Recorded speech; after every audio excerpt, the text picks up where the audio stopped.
MY20 ということもあり大きな問題もなく、3号ライフを満喫しておりましたが、3号を購入してから約半年が経った頃から、フロントの足回りからカチカチ音が鳴るようになってきました。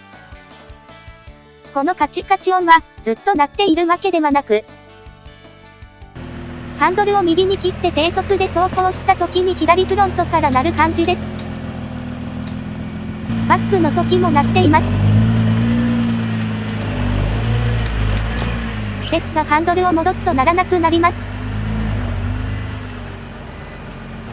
で、この症状をネットでググってみたら3号では、あるある話のようで、このベルハウジングの取り付け面の錆が原因でカチカチ音が鳴るらしいです。というわけで錆をきれいに落とせば症状が治るのかやってみたいと思います。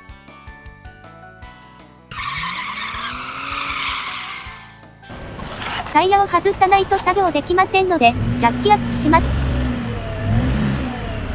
ちなみに3号をジャッキアップするのは今回が初なのでちょっとドキドキです。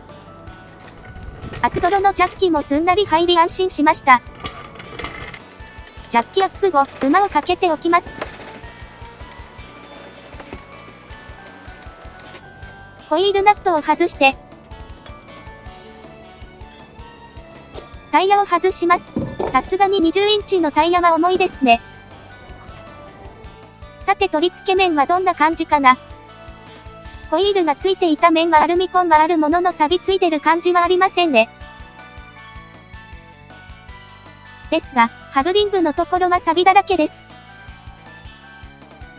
ホイール側はどうでしょう。ホイールはアルミなのでホイール自体が錆びることはありませんが、やはり先ほどのハブリングの錆が映ってしまっています。取り付け面のアルミコンは特に凹凸があるわけではないのでウエスで綺麗に拭く程度にしました。ハブリングの錆は真鍮ワイヤーブラシでできるだけ落とします。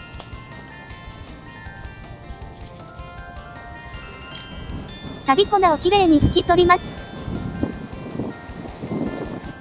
ホイール側は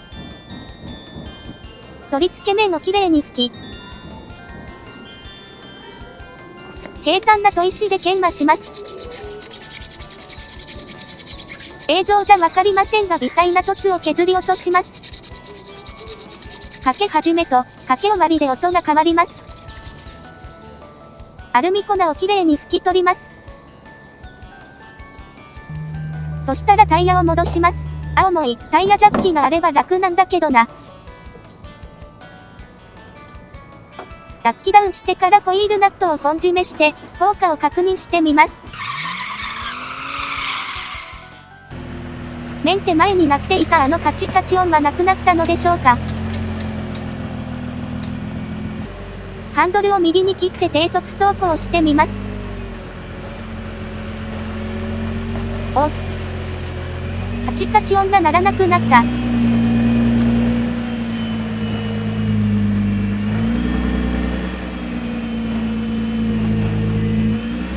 ではバックではどうでしょう。バックでもカチカチ音は鳴っていません。たまたま鳴らなかったかもしれないので、もう一度試してみます。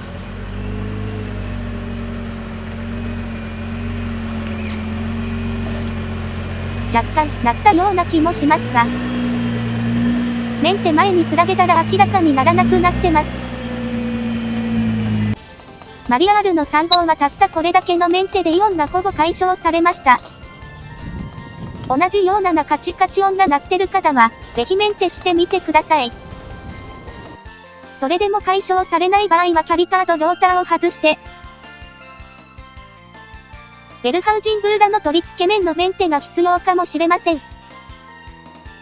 ではまた次回の動画をお楽しみに。